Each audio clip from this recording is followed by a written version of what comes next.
안녕하세요. 조용민 전사입니다. 교육공과 3과 예배를 시작하도록 하겠습니다. 먼저 사도신경으로 신앙 고백하시겠습니다.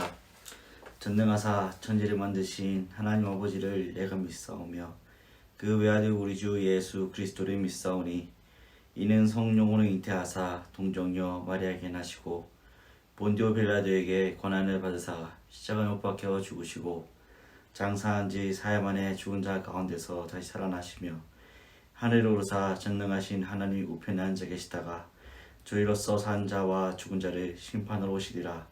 성령을 믿사오며 거룩한 공회와 성도가 서로 교통하는 것과 죄를 사하여 주시는 것과 몸이 다시 사는 것과 영원히 사는 것을 믿사옵나이다. 아멘.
여섯째 달에 천사 가브리엘이 하나님의 보내심을 받아 갈릴리 나사렛이란 동네에 가서 다윗의 자손 요셉이라는 사람과 약혼한 처녀에게 이르니 그 처녀의 이름은 마리아라. 그에게 들어가 이르되 은혜를 받은 자여 평안할지어다. 주께서 너와 함께 하시도다. 처녀가 그 말을 듣고 놀라 이런 인사가 어찌함인가 생각하며 천사가 이르되 마리아여 무서워하지 말라. 내가 하나님께 은혜를 입었느니라. 보라, 내가 잉태하여 아들을 낳으리니 그 이름을 예수라 하라. 그가 큰 자가 되고 지극히 높으신 이의 아들이라 일컬어질 것이요 주 하나님께서 그 조상 다윗의 왕위를 그에게 주시리니 영원히 야곱의 집을 왕으로 다스릴 것이며 그 나라가 무궁하리라. 나는 남자를 알지 못하니 어찌 이 일이 있으리이까? 성령이 내게 임하시고 지극히 높으신 이의 능력이 너를 덮으시리니 이러므로 나실 바 거룩한 이는 하나님의 아들이라 일컬어지리라. 보라, 내 친족 엘리사벳도 늙어서 아들을 배었느니라. 본래 임신하지 못한다고 알려진 이가 이미 6달이 되었나니 대저 하나님의 모든 말씀은 능하지 못하심이 없느니라. 주의 여종이오니 말씀대로 내게 이루어지이다. 하매 천사가 떠나가니라. 이때 마리아가 일어나 빨리 산골로 가서 유대 한 동네에 이르러 사가랴의 집에 들어가 엘리사벳에게 문안하니 엘리사벳이 마리아가 무난함을 들으매 아이가 복중에서 뛰노는지라. 엘리사벳이 성령의 충만함을 받아 큰 소리로 불러 이르되 여자 중에 내가 복이 있으며 내 태중에 아이도 복이 있도다. 내 주의 어머니가 내게 나아오니 이 어찌 된 일인가. 보라, 내 무난하는 소리가 내 귀에 들릴 때에 아이가 내 복중에서 기쁨으로 뛰놀았도다. 주께서 하신 말씀이 반드시 이루어지리라고 믿은 그 여자에게 복이 있도다. 내 영혼이 주를 찬양하며 내 마음이 하나님 내 구주를 기뻐하였음을 그의 여종의 비천함을 돌보셨음이라. 보라, 이제 후로는 만세에 나를 복이 있다 일컬으리로다. 능하신 이가 큰 일을 내게 행하셨으니 그 이름이 거룩하시며 긍휼하심이 두려워하는 자에게 대대로 이르는도다. 그의 팔로 힘을 보이사 마음의 생각이 교만한 자들을 흩으셨고 권세 있는 자를 그 위에서 내리치셨으며 비천한 자를 높이셨고 줄이는 자를 좋은 것으로 배불리셨으며 부자는 빈손으로 보내셨도다. 그 종 이스라엘을 도우사 긍휼히 여기시고 기억하시되 우리 조상에게 말씀하신 것과 같이 아브라함과 그 자손에게 영원히 하시리로다. 마리아가 석 달쯤 함께 있다가 집으로 돌아가니라. 오늘 공과 교재에서는 수태고지, 엘리사벳의 축복, 마리아의 창가 등 크게 세 가지 말씀을 엮어 새 시대의 출현이라는 주제를 가지고 우리에게 다가오고 있습니다. 하나님은 가브리엘을 통해 구약 성경 말라기 말씀에 근거하여 엘리야인 요한이 먼저 와야 함을 알려주셨고 세례 요한이 엘리사벳의 몸에 잉태된 지 6개월이 지난 상황입니다. 26절에서 38절까지의 말씀을 통해 가브리엘은 다윗의 자손 요셉과 마리아에게 왕으로 오실 메시아인 예수님의 잉태를 고지합니다. 이후 39절에서 45절까지의 내용은 엘리사벳의 마리아를 향한 축복이 있으며 마지막 46절에서 56절까지의 말씀은 하나님을 향한 마리아의 찬송이 담겨져 있습니다. 다윗과 솔로몬 이후 끊임없는 전쟁과 포로 생활 그리고 로마의 통치하에 이렇게 오랜 시간 어둠의 시대에 놓여 있던 이스라엘 백성들에게 공과에서 어떤 새로운 시대의 출현을 나타내고 있는지 함께 살펴보도록 하겠습니다. 먼저 26절에서 38절까지의 말씀입니다. 하나님께서 가브리엘을 통해 마리아에게 예수님의 잉태와 탄생을 약속하십니다. 마리아는 말씀대로 이루어지이다 라고 받아들입니다. 지난 시간 장례성 전사님과 살펴본 말씀과는 제주점들이 여러 가지 있습니다. 사가랴에게 주신 말씀은 성소 안에서 제사장에게 주셨다는 점과 엘리사벳이 아닌 남성인 사가랴에게 주셨다는 점, 그리고 사가랴는 그 말씀을 믿지 못하여 벌을 받았다는 것과 예루살렘이 아닌 나사렛 지역에서 살고 있는 여성인 마리아에게 주어진 수태고지의 말씀은 차이가 있음을 공과에서는 강조하고 있습니다.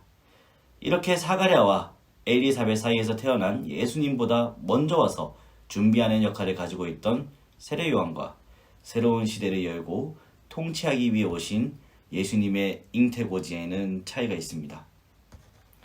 하나님의 메신저 가브리엘은 다윗의 자손 요셉과 정혼한 처녀 마리아에게 찾아가 하나님의 계획과 뜻을 전합니다. 가브리엘은 성령으로 잉태할 예수님에 대해 큰 자, 지극히 높이신 이의 아들, 다윗의 왕이라는 조금 더 자세한 설명을 하며 예수님께서 왕으로 다스린 나라는 영원무궁할 것이라는 하나님의 말씀을 전합니다. 이에 마리아가 남자를 알지 못하는 처녀인데 어찌 아들을 낳을 수 있을지 반문하자 성령의 역사와 하나님의 능력이면 가능하다 하며 예수님은 하나님의 아들이며 거룩하시다고 다시 한번 말함을 통해서 성령으로 잉태될 예수님이 하나님의 아들이심을 강조합니다. 그리고 6개월 전 늦지 않은 나이에도 아이를 잉태한 엘리사벳의 소식을 전하며 하나님의 말씀은 능치 못하심이 없음을 전하고 이에 마리아는 주의 여종이오니 말씀대로 내게 이루어지이다 라는 믿음으로 받아들입니다. 오늘날 우리의 삶도 믿기 어려운 현실의 연속 중에 있습니다. 코로나라는 전염병 가운데 지낸 지가 어느새 2해가 흐르고 있으며 경제적으로도 사회적으로도 심지어는 신앙생활을 영위하는 데도 어려운 시대를 지내고 있습니다. 하지만 하나님의 말씀은 영원하시며 그 말씀을 보고 듣고 믿고 살아가는 우리에게도 마리아가 가졌던 고백처럼 말씀대로 내게 이루어지이다 하는 희망과 소망의 고백을 가지고 살아가야 함을 믿습니다. 주님께서 이 전염병도 사회적 어려움도 각 가정의 모든 고난들도 이겨내실 말씀을 성경을 통해 목사님을 통해 그리고 기대를 통해 예수님으로 새 시대를 여신 것처럼 우리의 삶도 새로운 시대를 주실 줄 믿습니다. 두 번째로 39절에서 45절까지의 말씀을 통해 엘리사벳의 축복으로 하나님의 약속이 성취됨을 증거하고 있습니다. 가브리엘로부터 수태고지를 받은 마리아는 멀지 않은 거리를 찾아가 축하의 인사를 전합니다. 엘리사벳을 찾아온 마리아를 보자 엘리사벳과 태중에 있던 세례 요한이 복중에서 띠놀므로 잉태된 예수님께 반응을 보이고 엘리사벳도 성령의 감동으로 마리아와 태중의 아이를 축복합니다. 특별히 45절까지의 말씀을 보면 주께서 하신 말씀이 반드시 이루어지리라고 믿은 그 여자에게 복이 있도다 라고 합니다. 여성으로서 아이를 잉태하게 되면 그것이 온전히 기쁠 수만은 있을까요? 우선 결혼하지 않은 처녀로서 불러오는 배를 바라보는 세상의 시선이 곱지만은 않기에 걱정은 되지 않았을까? 아이를 어떻게 낳아서 어떻게 키워야 할까? 이름은 예수라 정해져 있고 키워줄 아버지도 요셉으로 정해져 있지만 아가씨가 어머니라는 존재가 된다는 두려움을 또는 설레임을 그런 복잡한 감정들은 없었을까? 마리아가 그때 당시 먼 길에 가며 이런저런 생각을 하지 않았을까 합니다. 엘리사벳을 축하하는 것도 필요했지만 하나님의 섭리 아래 늦은 나이에 임신을 했던 엘리사벳의 조언이나 서로 간의 도움도 필요하지 않았을까라고 생각을 해봅니다. 둘이 함께 석 달을 지내며 나이는 다르지만 하나님을 향한 믿음과 어머니가 된다는 기쁨으로 기도하며 도우며 지냈을 것이라 생각이 됩니다. 우리의 목장들도 이러한 믿음을 가진 어머님들의 공동체가 되길 소망합니다. 서로에게 주어진 축복과 기쁨을 나누며 주님께서 우리에게 주신 말씀이 반드시 이루어지리라 라고 믿는 그 여자에게 복이 있도다 라는 말씀을 전하는 그런 목장이 되길 소망합니다. 마지막으로 46절에서 56절까지 말씀입니다. 마리아는 하나님을 찬양하고 있습니다. 예수님께서 왕으로 다스릴 영원한 나라, 새로운 세상, 새 시대의 모습을 그리며 찬양합니다. 가장 먼저는 자신에게 베푸신 하나님의 은혜를 찬양합니다. 공가에서는 모세의 누이였던 미리암과 사무엘의 어머니였던 한나의 찬양을 상기시킵니다. 또한 마리아는 이스라엘 공동체를 도우시고 긍휼히 여기시는 하나님을 찬양하고 이스라엘을 향한 하나님의 계획이 자신의 태중에 있는 예수님을 통해 이루어질 것임을 찬양합니다.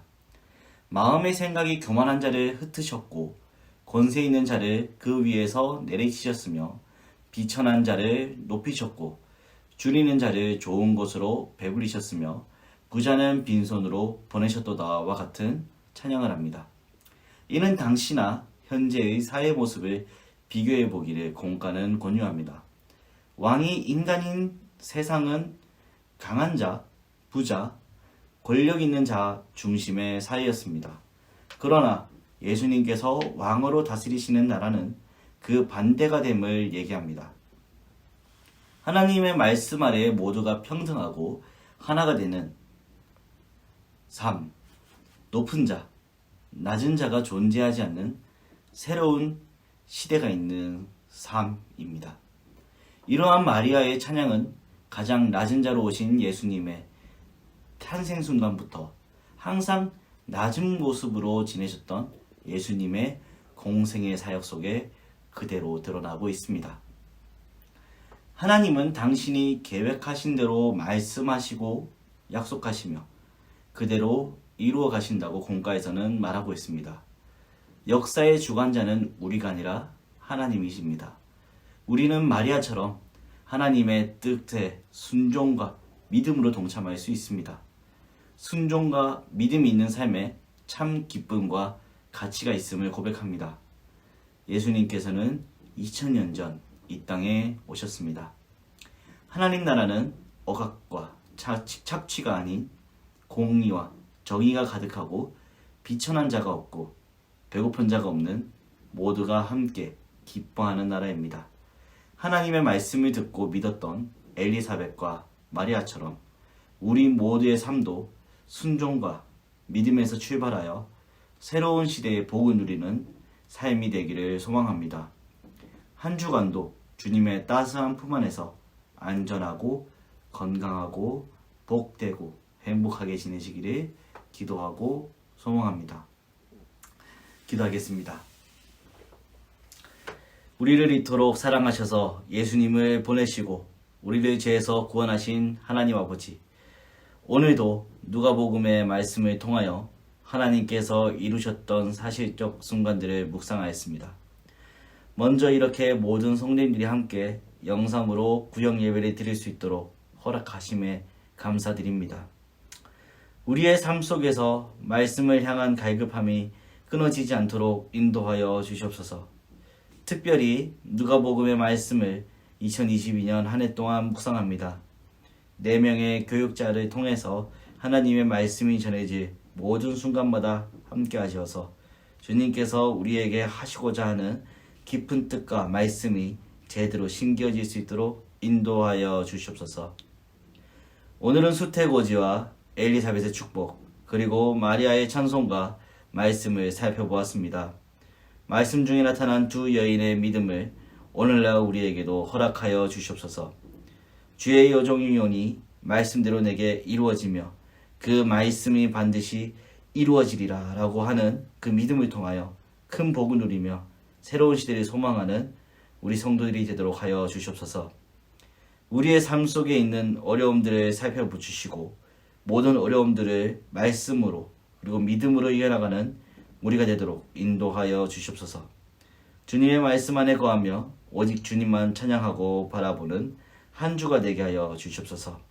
특별히 전염병으로부터 우리 성문 모든 성도들을 지켜주시기 바라며 살아계신 나사렛 예수 그리스도 이름으로 기도드렸습니다. 아멘. 주기도문으로 예배를 마치겠습니다. 하늘에 계신 우리 아버지여, 이름이 거룩히 여김을 받으시오며 나라가 임하옵시며 뜻이 하늘에서 이루어진 것 같이 땅에서도 이루어지이다. 오늘 우리에게 일용할 양식을 주옵시고 우리가 우리에게 죄 지은 자를 사하여 준 것 같이 우리 죄를 사하여 주옵시고 우리를 시험에 들게 하지 마옵시고 다만 악에서 구하옵소서. 대개 나라와 권세와 영광이 아버지께 영원히 싸움나이다. 아멘. 상가 구역 예배를 함께 참여해 주셔서 감사합니다.